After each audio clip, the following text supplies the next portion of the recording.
Thank you. Thank you, ladies and gentlemen. Please be seated. I want to welcome all of you here to the White House. I want to especially acknowledge members of Congress who are here and who have worked so hard to pass this important legislation. Senator Orrin Hatch, Senator Howard Metzenbaum, Senator Mark Hatfield, Congressman Don Edwards, Congressman Gerald Nadler, Congressman Chuck Schumer, two special friends of mine, the chaplains of the respective houses of Congress, Dr. James Ford from the House of Representatives and Reverend Richard Halverson of the Senate, and to so many distinguished guests who are present.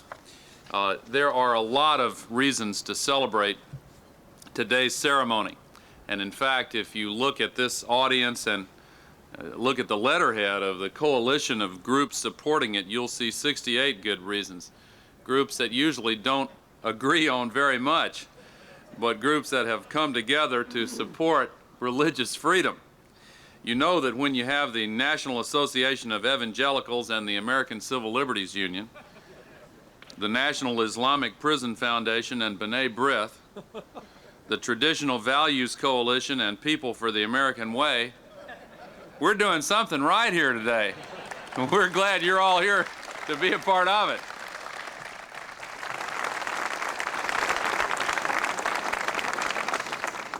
I'm glad that we're not the only two Baptists here in the crowd here today, too. I see a bunch.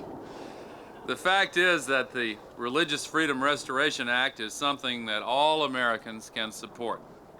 3 years ago, Oregon v. Smith diminished America's longstanding commitment to the free exercise of religion. Since then, there have been dozens of cases in which it's been applied, and the citizen has lost in almost every case. Those whose religion forbids autopsies have been subjected to mandatory autopsies. Those who want churches close to where they live have seen churches zoned out of residential areas.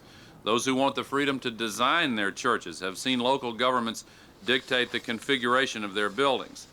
Well, today's bill restores freedom of religion.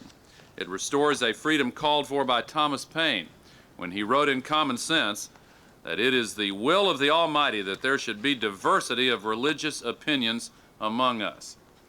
We can and should take pride in the early expressions of religious freedom in America, like those of Paine, but we should also remember that this is a belief America has put into practice imperfectly.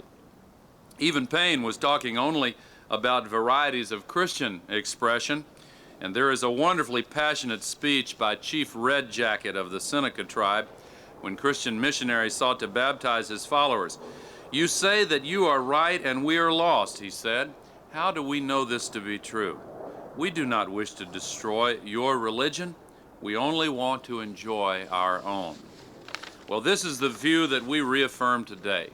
We want to keep the government out of people's lives. We want Americans free to practice their religion, not as government sees fit, but as they see fit.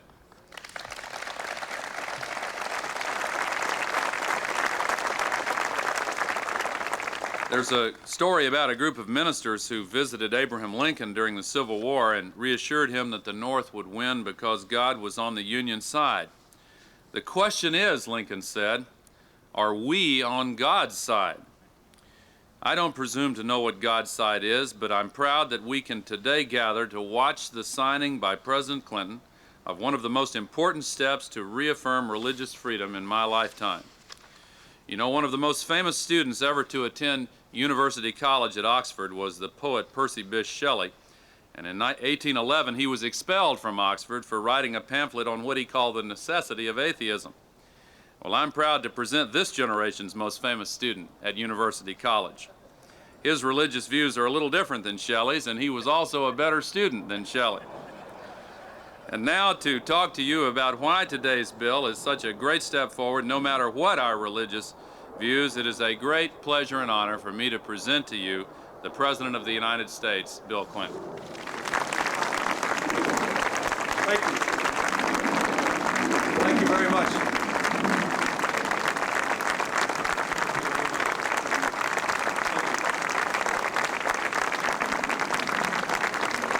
Thank you very much. Thank you very much, Mr. Vice President, for those fine remarks, and to the members of Congress, the chaplains of the House and the Senate, and to all of you who work so hard to help this day become a reality. Let me especially thank the Coalition for the Free Exercise of Religion for the central role they played in drafting this legislation and working so hard for its passage.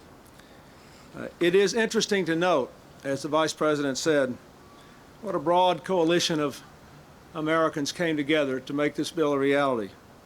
Interesting to note that that coalition produced a 97-3 vote in the United States Senate, and a bill that had such broad support it was adopted on a voice vote in the House.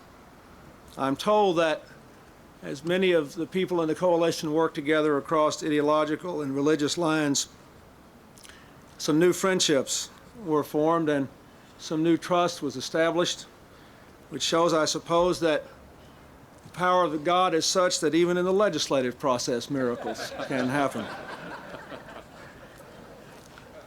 We all have a shared desire here to protect perhaps the most precious of all American liberties, religious freedom. Usually the signing of legislation by a president is a ministerial act, often a quiet ending to a turbulent legislative process. Today, this event assumes a more majestic quality because of our ability together to affirm the historic role that people of faith have played in the history of this country, and the constitutional protections those who profess and express their faith have always demanded and cherished. The power to reverse legislation by legislation, a decision of the United States Supreme Court, is a power that is rightly, hesitantly, and infrequently exercised by the United States Congress. But this is an issue in which that extraordinary measure was clearly called for. As the Vice President said, this act reverses the Supreme Court's decision, Employment Division against Smith, and reestablishes a standard that better protects all Americans of all faiths in the exercise of their religion, in a way that I am convinced is far more consistent with the intent of the founders of this nation than the Supreme Court decision. More than 50 cases have been decided against individuals making religious claims against government action since that decision was handed down. This act will help to reverse that trend by honoring the principle that our laws and institutions should not impede or hinder, but rather should protect and preserve fundamental religious liberties. The free exercise of religion has been called the first freedom, that which originally sparked the development of the full range of the Bill of Rights. Our founders cared a lot about religion.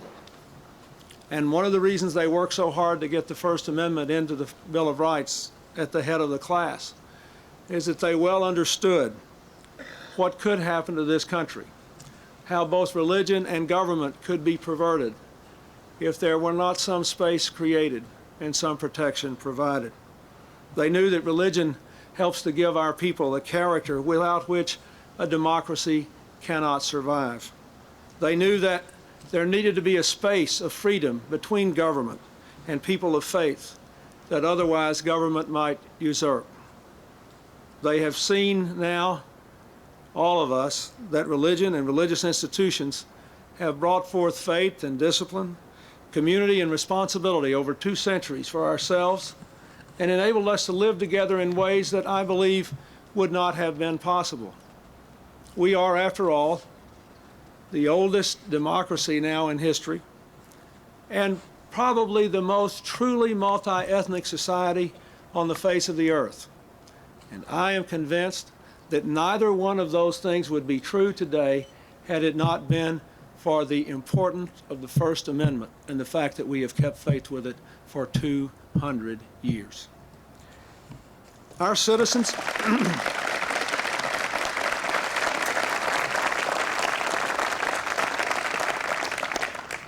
what this law basically says is that the government should be held to a very high level of proof before it interferes with someone's free exercise of religion.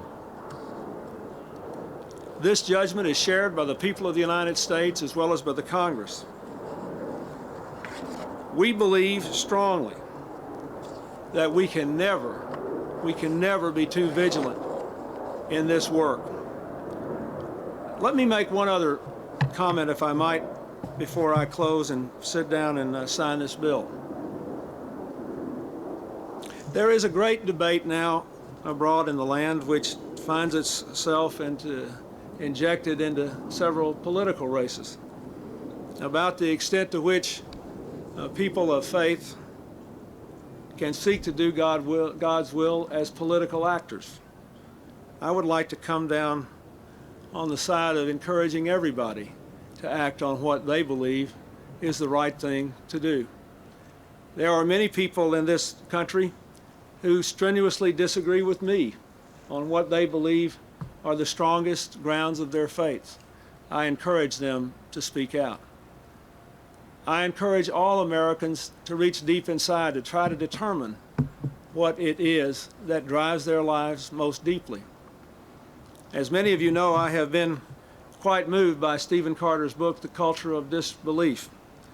He makes a compelling case that today Americans of all political persuasions and all regions have created a climate in this country in which some people believe that they are embarrassed to say that they advocate a course of action simply because they believe it is the right thing to do, because they believe it is dictated by their faith, by what they discern to be, with their best efforts, the will of God. I submit to you today, my fellow Americans, that we can stand that kind of debate in this country. We are living in a country where the most central institution of our society, the family, has been under assault for 30 years. We are living in a country in which 160,000 school children don't go to school every day because they're afraid someone will shoot them or beat them up or knife them. We are living in a country now where gunshots are the single leading cause of death among teenage boys. We are living in a country where people can find themselves shot in the crossfire of teenagers who are often better armed than the police who are trying to protect other people from illegal conduct. It is high time we had an open and honest reaffirmation of the role of American citizens of faith, not so that we can agree, but so that we can argue and discourse and seek the truth and seek to heal this troubled land. So today I ask you to also think of that. We are a people of faith.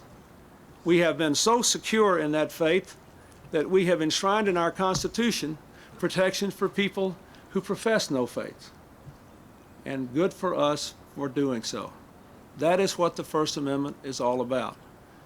But let us never believe that the freedom of religion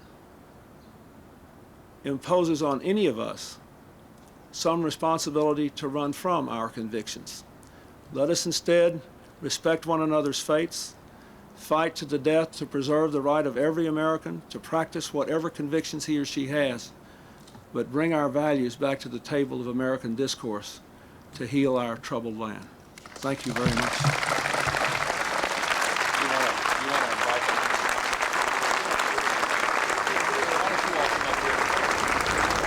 Could the members of Congress come up?